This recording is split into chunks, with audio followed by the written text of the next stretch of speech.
Hello students, any education classes की इस video में आपका स्वागत है। आज के इस वीडियो में हम विज्ञान विषय की 8th ग्रेड अभ्यास पुस्तिका जो कि कक्षा 6 के लिए मध्य प्रदेश राज्य शिक्षा केंद्र भोपाल के द्वारा वर्ष 2024-25 के लिए प्रदान की गई है। आज हम इसका अध्याय 5 शरीर में गति हम देखेंगे कि इस अध्याय में जो भी प्रश्न दिए गए हैं उनके उत्तर हम किस प्रकार से लिख सकते हैं। इससे पहले कि हम वीडियो स्टार्ट करें, आप चैनल को सब्सक्राइब कर लें ताकि आने वाले वीडियो का नोटिफिकेशन आपको मिल सके और वीडियो को लाइक भी करें। तो चलिए हम स्टार्ट करते हैं अध्याय 5 गति। इससे पहले आप पाठ के पूर्व की ये जो तैयारी दी गई है आप इसको रीड कर सकते हैं। हम शुरुआत करते हैं बहुविकल्पीय प्रश्नों के साथ। तो इसमें प्रश्न 1 है जो इसमें पूछा गया है कि गर्दन तथा सिर को जोड़ने वाली संधि कौन सी है। तो गर्दन तथा सिर को जोड़ने वाली जो संधि है वह है धुराग्र संधि। गर्दन और सिर को जो संधि जोड़ती है वो धुराग्र संधि कहलाती है। आप जानते ही हैं कि संधि क्या होती है। संधि जहां पर दो अस्थियां जुड़ती हैं उस स्थान को हम क्या कहते हैं, संधि। तो इस प्रकार से गर्दन तथा सिर जहां पर जुड़ते हैं उस स्थान पर कौन सी संधि होती है, धुराग्र संधि। अगला जो विकल्प है इसमें पूछा गया है इस प्रश्न में कि निम्न में कौन सी संधि गति नहीं करती है। तो देखिए, आप संधि के प्रकार जब पढ़ते हैं तो अचल संधि आती है जिनमें गति नहीं होती है। तो इस प्रकार से ऊपरी जबड़ा और कपाल के बीच अचल संधि पाई जाती है जिसमें कि गति नहीं होती है। तो इस प्रकार से हमारा विकल्प नंबर बी सही उत्तर है। अगला प्रश्न है कि अस्थि को गति प्रदान करने में कितनी पेशियां संयुक्त रूप से कार्य करती हैं। तो अस्थि को गति प्रदान करने में जो 2 पेशियां हैं ये संयुक्त रूप से कार्य करती हैं। तो हमारा उत्तर हो जाएगा 2। चलिए अब हम देखते हैं अगला प्रश्न जिसमें पूछा गया है कि कंदुक खल्लिका संधि शरीर के किस भाग में पाई जाती है। तो कंदुक खल्लिका संधि पाई जाती है कंधे में, जो कि चारों ओर घूमता है। चलिए अगला प्रश्न है कि मेरुदंड छोटी छोटी अस्थियों से बना होता है जिन्हें हम कशेरुका कहते हैं, और इन जिनमें कशेरुकाओं की संख्या कितनी होती है हमें ये बताना है। तो मेरुदंड में कशेरुका की संख्या होती है 33। तो इस प्रकार से हमारा विकल्प नंबर सी सही उत्तर है। चलिए यहाँ से हमें रिक्त स्थानों की पूर्ति करनी है। तो हम देखेंगे कि रिक्त स्थान में हम किस प्रकार से शब्द लिख सकते हैं। तो अगला पहला जो हमारा प्रश्न है इसमें पूछा गया है कि हमारे शरीर को सुदृढ़ आकृति खलिस्थान प्रदान करता है।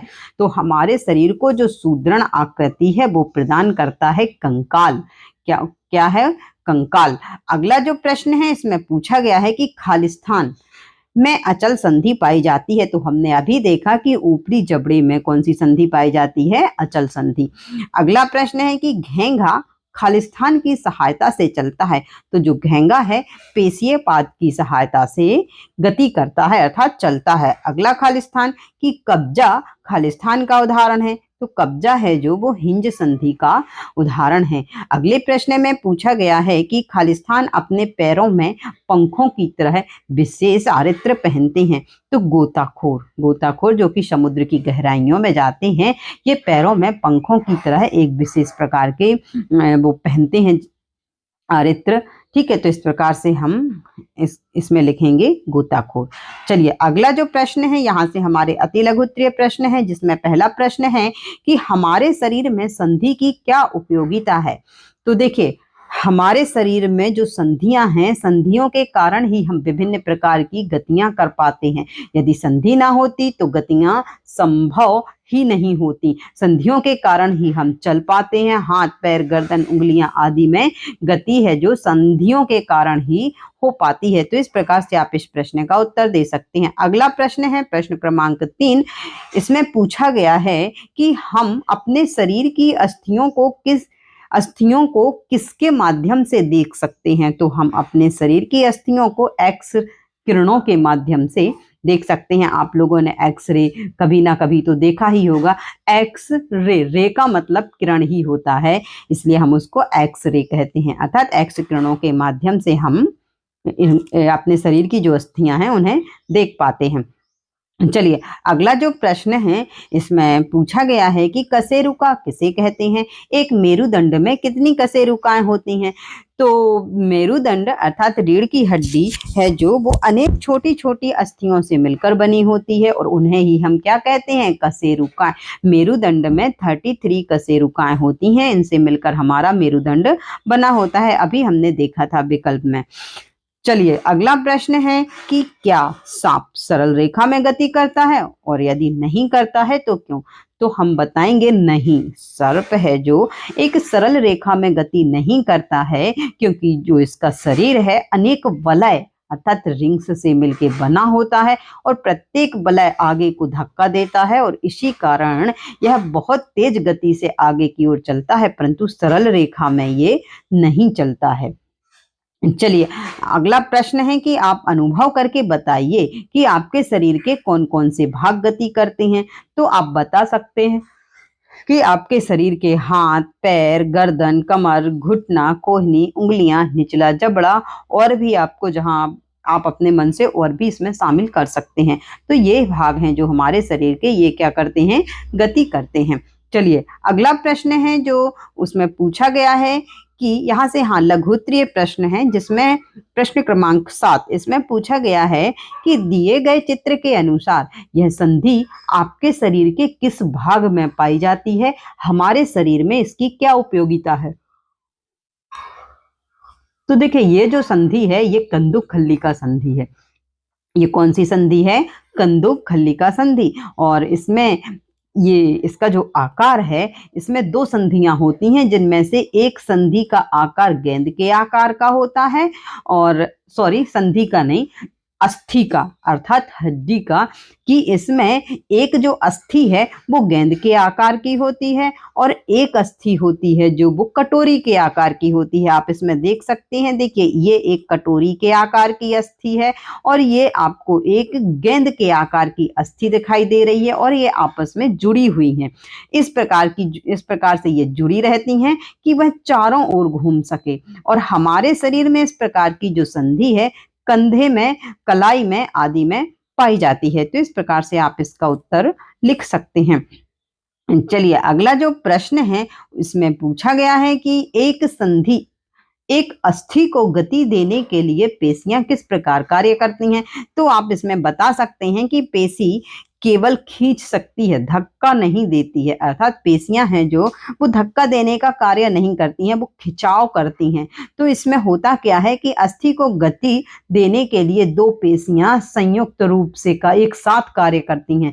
जब एक पेशी सिकुड़ती है तो अस्थि उस दिशा में खिंच जाती है और दूसरी पेशी शिथिल अर्थात नॉर्मल अवस्था में आ जाती है और यही प्रक्रिया दूसरी पेशी दोहराती है और ये बार बार होती है। इस प्रकार से जो अस्थियां हैं वो पेशियां हैं वो क्या करती हैं? गति करती हैं।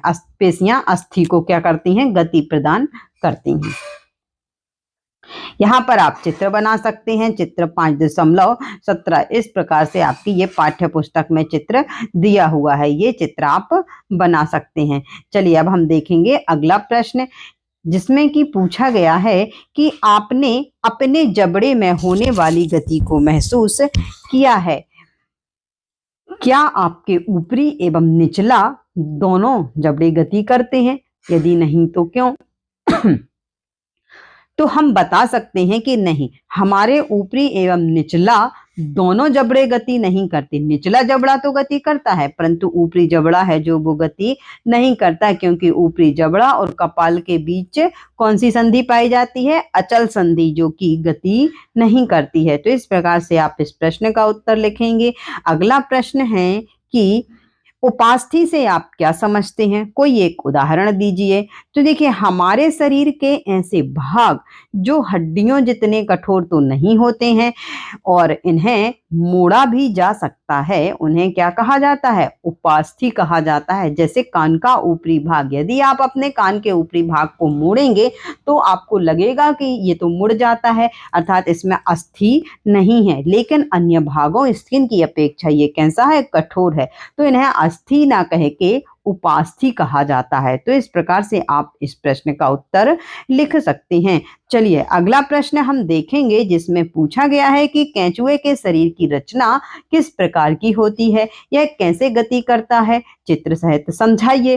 तो देखिए, केंचुए के शरीर में है जो अस्थियां नहीं होती हैं, परंतु पेशियां होती हैं, और केंचुआ शरीर के पीछे के भाग को भूमि से जकड़े रहता है और आगे के भाग को फैलाता है। इसके बाद वह आगे के भाग से भूमि को पकड़ता है तथा पीछे के भाग को स्वतंत्र कर देता है, और इसके बाद शरीर को संकुचित कर पीछे के भाग को आगे की ओर खींचता है। इस प्रकार से बार बार दोहराते हुए केंचुआ है जो वो गति करता है। तो आप इस प्रश्न का उत्तर इस प्रकार से लिख सकते हैं, और यहाँ पर चित्र 5.18 जो पाठ्य पुस्तक में दिया गया है वो आप बना सकते हैं। ये इस प्रकार का चित्र दिया गया है, इसको आप बना सकते हैं।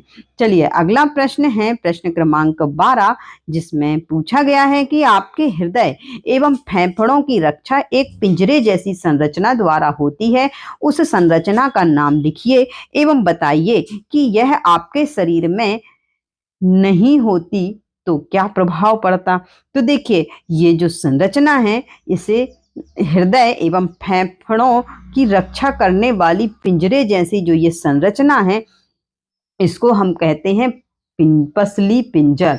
और यदि यह हमारे शरीर में नहीं होती तो हृदय, हमारे शरीर के जो कोमल अंग हैं जैसे हृदय, फेफड़ा, इन ये जो नाजुक अंग हैं इनकी सुरक्षा नहीं हो पाती और हमारे शरीर को भारी नुकसान हो सकता था।